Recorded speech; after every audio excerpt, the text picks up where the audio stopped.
Hey guys, how are ya? It's Marianne Goulart here, coming to you live from my kitchen, putting together a great little grain-free almond bread, kind of in place of like where you'd use cornbread or something like that. The really great recipe, pretty close to one I got off of the traditionalcookingschools.com website. So anyway, I'll get started. Really, it's all about making sure you have those great fats, the eggs, the coconut oils, that sort of thing. Just make it taste so rich. And it always helps if you have really good eggs. So just picked these up from my farmer yesterday, totally pasture raised.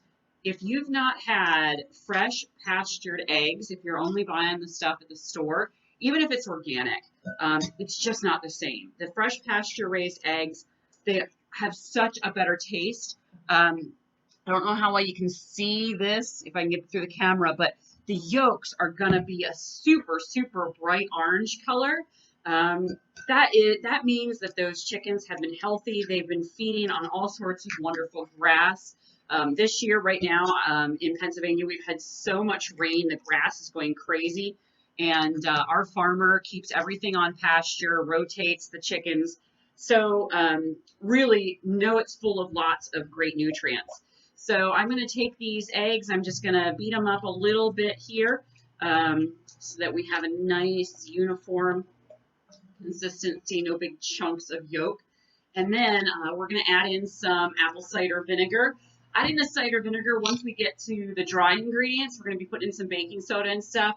You get a really cool chemical reaction that just gets a little bit of air into that. So I'm adding about a tablespoon of apple cider vinegar in. And I am so not precise. You'll see I'm not using like a fancy measuring spoon. I am just using a regular old spoon because really stuff like this, you hear a lot that baking is an exact science, and that is true to an extent. But when you're coming to something like this, you're not really dealing with really close chemistry like you are if you're trying to bake, like say the perfect fluff level on a cake or things like sourdough bread. If you don't have experience with feeling it by feel and by look, you have to be really precise. With this, you've got a little more leeway. So I'm adding my vinegar in there, and then you do some coconut oil. I got about a half a cup of coconut oil, and you'll see it's really, really soft. It's rather warm in my kitchen today, so I didn't really have to melt it to pull this off. But if it's cold in the middle of winter, you have to kind of use a little heat to get this melted. So, get my little finger wipe cloth here. So we're going to mix all of that together, get our wet ingredients really going. And then you want to make sure if your eggs were too cold when you put that coconut oil in, it'll really clump up. So make sure you pull your eggs out a little bit ahead of time just so they're not icy cold and causing that coconut oil to all clump back up. So over here, I've got my dry ingredient bowl. I've already put in 2 cups of almond flour. Forgot to mention I have my oven heating to 350. So I already put in my 2 cups of almond flour. To that, I'm going to add about a 1/4 cup of ground flax seeds.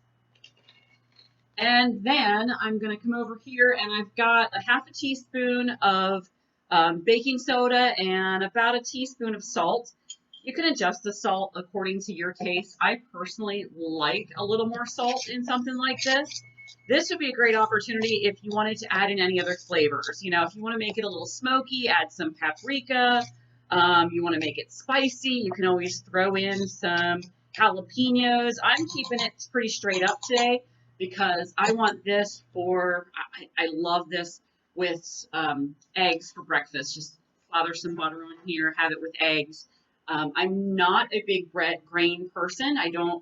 We do occasionally have some grains, but try to really limit those things and particularly only stick with fermented grains when we have them. So anyway, now I get the dry. I'm going to mix that in here into my liquids, if I can do it without making a complete and total mess. I don't know if you heard my oven beeping back here. It got preheated, so we'll be ready to roll this right into the oven as soon as it's done. So we're just going to mix that until it kind of gets a nice smooth texture. A good couple stirs, get things going here. Now the interesting thing with cooking with alternative flours, your almond flours, your cassava flours, all your different nut flours, your coconut flours, is your consistency is going to change a little bit as they sit. They are going to absorb the liquids a little differently than wheat flours will. If you're used to cooking with wheat flours, this is going to be a little different. As they sit, they are going to absorb more, especially with using the flax in there. That flax is going to soak that up. Flaxseed, if you've ever just taken flaxseed and added water to it, it kind of, as you let it sit, it creates a little gel. It used quite commonly as a replacement for eggs. And so you're going to have a little bit of that happening as this sits. So what we're going to do is I have my 9x9 pan, and you want to grease it. I love using just a avocado oil spray. I think it works really nice for coating pans. And you can get them, they're I forget what it's called, but you know, so it doesn't have the propellants, the chemical propellants in there. It's all based off pressure, and that one's kicked, so I'll have to pull out a new one. Okay, and so once you do that, we're just going to transfer this batter into our 9x9 pan. And you can see it is pretty thick, very much like you would have with like a cornbread. You're going to have a little bit of a thicker batter.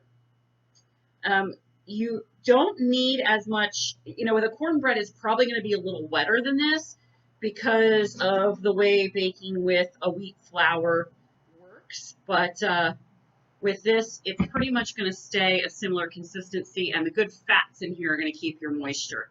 I got all sorts of noises going around in my kitchen, so I hope it's not too loud in here as I talk. So everything in the world is in my kitchen, in my house. My washer, my air conditioner, everything is going on in here. So there's lots of beeping in my kitchen most of the time. Okay, so we're just going to spread that out, and it will spread out a little bit on its own as well as it goes because, again, of those great fats in there. As that coconut oil melts, it will get more liquidy and spread out. If you have a little bit smaller pan, it's going to make it a little thicker. I like a nice thin slice, so I can, like you said, have it with some butter with my eggs in the morning. All right, we're gonna that all fill out, and so now we're gonna go in the oven.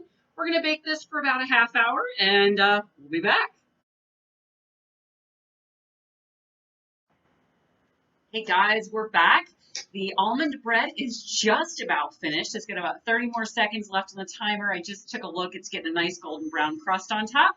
There's our timer that says it's ready. So let's take a look. All right, we've got a nice golden brown crust on top, and you can't really see it through the camera, but it is a nice crusty top, just like you would with, like I said, a cornbread.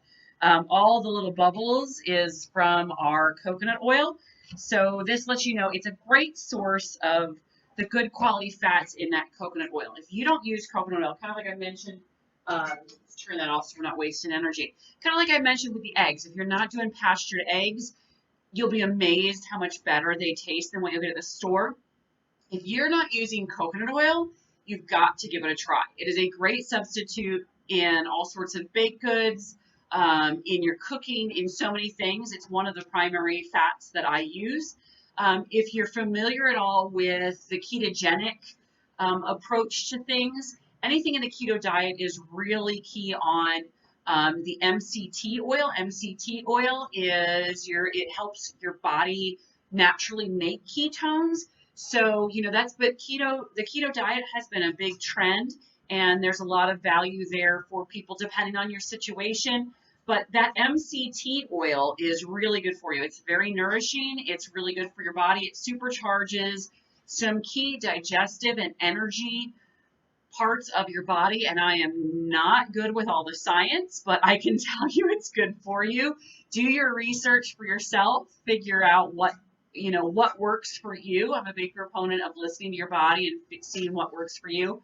But I've found since the introduction of coconut oil into our diet, I just feel a million times healthier. It's one of the really great fats. So anyway, we're going to let this cool for about 10 minutes, and then it's ready to eat, although I'm actually going to let it cool till tomorrow morning, and I'm going to have some sliced with some butter on top. So that is our almond flourless bread based in almond flour and flax. So I hope you enjoy it. Join us next time for another great recipe. Talk to you soon.